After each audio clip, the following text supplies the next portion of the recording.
కుంగిపోతున్న China ఆర్థిక వ్యవస్థ నిలబెట్టడానికి షీ జిన్పింగ్ ప్రభుత్వం నడుం బిగించింది. కాగా ఈ ఏడాది ప్రభుత్వం అంచనా వేసిన విధంగా జీడీపీ 5% చేరుకునే పరిస్థితి కనిపించడం లేదు. ఆర్థిక వ్యవస్థను బలోపేతం చేయడానికి చైనా సెంట్రల్ బ్యాంక్ పెద్ద ఎత్తున ఉద్దీపన పథకాన్ని ప్రకటించింది. దీంతో మంగళవారం నాడు చైనా సెంట్రల్ బ్యాంక్ ద్రవ్య పరపతి సమీక్షా సమావేశంలో కీలక వడ్డీ రేట్లను తగ్గిస్తున్నట్టు ప్రకటించింది. దీంతో పాటు ఉదారంగా రుణాలు ఇవ్వడంతో హౌసింగ్ మార్కెట్, స్టాక్ మార్కెట్లను బలోపేతం చేయడానికి పెద్ద ఎత్తున నిధులను కేటాయించింది. దీంతో ఒక్కసారిగా మెయిన్ ల్యాండ్ చైనాతో పాటు హాంకాంగ్ స్టాక్ మార్కెట్లు బుల్రన్లో దూసుకుపోయాయి.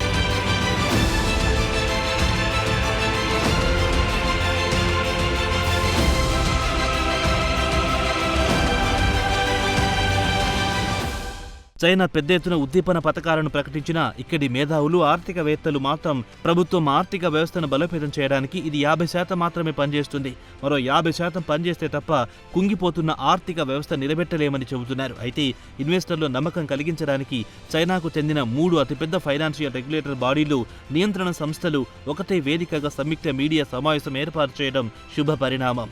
ఈ మీడియా సమావేశంలో People's Bank of China governor Pan Gong షెంగ్లు పలు ఆర్థికపరమైన ఉద్దీపన విధానాలను ప్రకటించారు. వాటిలో గృహాలపై వడ్డీ రేట్లు 0.5% తగ్గించారు. అలాగే రెండవ ఇళ్లు కొనుగోలు చేయాలనుకున్న వారు డౌన్ పేమెంట్ను 25% నుంచి 15% తగ్గించారు. అలాగే చౌక రకం ధరలు కొనుగోలు చేసే వారికి గతంలో 60% వరకు రుణాలిచ్చేవారు, ఇప్పుడు దానికి 100% పెంచారు.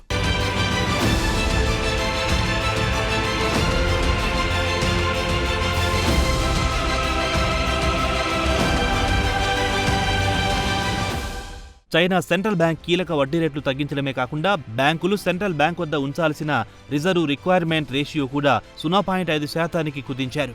2020 తర్వాత ఈ స్థాయికి రిజర్వ్ రిక్వైర్మెంట్ రేషియో తగ్గించడం ఇదే మొదటిసారి. దీనివల్ల ఫైనాన్షియల్ మార్కెట్లో మరో $142 బిలియన్ల అంటే ఇండియన్ కరెన్సీ ప్రకారం చూస్తే 11,92,800 కోట్లు మార్కెట్లో చలామణి అయ్యే అవకాశం ఉంది. ఇదిలా ఉండగా చైనా సెంట్రల్ బ్యాంక్ దశాబ్దం తర్వాత మొట్టమొదటిసారి వడ్డీ రేట్లు తగ్గించింది. అలాగే స్టాక్ మార్కెట్ను బలోపేతం చేయడానికి మరో 800 బిలియన్ RMB చైనా కరెన్సీ చొప్పున ఇస్తామని ప్రకటించింది. దీంతో స్టాక్ మార్కెట్ బలోపేతం అవుతుందని అంచనా వేసింది.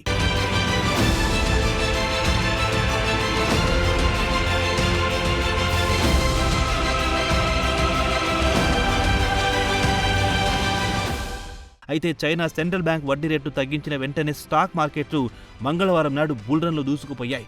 4 ఏళ్ల తర్వాత ఈ స్థాయిలో మార్కెట్ పుంజుకోవడం ఇదే మొదటిసారి. హాంకాంగ్ మార్కెట్లు కూడా 4 నెలల తర్వాత మొట్టమొదటిసారి 19,000 పాయింట్లను దాటిపోయింది. ప్రభుత్వం తీసుకున్న పాలసీలు మార్కెట్లపై అనుకూలమైన ప్రభావాలు చూపించాయి. మార్కెట్లో పెద్ద ఎత్తున లిక్విడిటీ వస్తుందన్న అంచనాతో మార్కెట్లు పుంజుకున్నాయి. చైనాకు చెందిన ప్రముఖ ఆర్థికవేత్తలు కూడా 3 సంవత్సరాల తర్వాత చైనా సెంట్రల్ బ్యాంక్ వడ్డీ రేట్లను తగ్గించింది. ఇది శుభ పరిణామమే. అలాగే ఫైనాన్షియల్ సెక్టార్కు చెందిన 3 నియంత్రణ సంస్థకు చెందిన అధికారులు కలిసికట్టుగా మీడియా ముందుకు రావడం కూడా ఆహ్వానించదగ్గ పరిణామమే అని చెబుతున్నారు.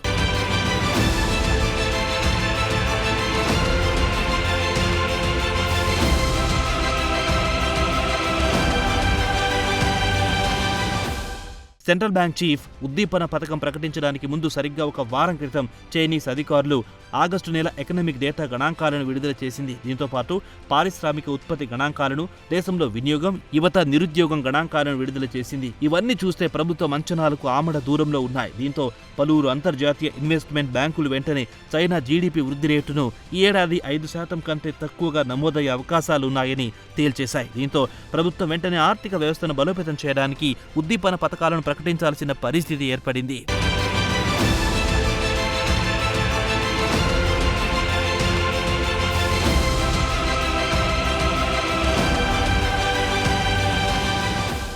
అయితే పలువురు ఆర్థికవేత్తలతో పాటు విశ్లేషకులు మాత్రం వడ్డీ రేట్లు, రిజర్వ్ రిక్వైర్మెంట్ రేషియో తగ్గించినా గతంలో కూడా దాని ప్రభావం స్వల్పంగానే కనిపించిందని చెబుతున్నారు. అయితే క్షీణిస్తున్న ఆర్థిక వ్యవస్థను బలోపేతం చేయడానికి వీలుంటుంది.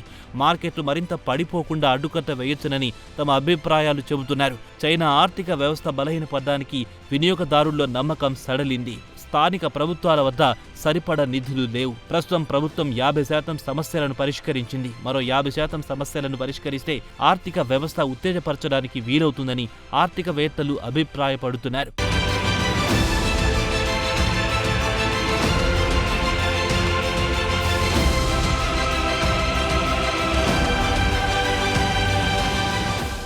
వడ్డీ రేట్లు తగ్గించినంత మాత్రాన ఆర్థిక వ్యవస్థ కుదుట పడదు. ఎవరైనా వ్యాపారవేత్త తన పెట్టుబడుల మీద రాబడి రావాలనుకుంటాడు. ప్రజల కొనుగోలు శక్తి మెరుగుపడి అన్ని రంగాలు గాడిన పడితే తప్ప ఆర్థిక వ్యవస్థ పరుగులు తీసే పరిస్థితి లేదని ఆర్థికవేత్తలు తమ అభిప్రాయాలు వ్యక్తం చేశారు.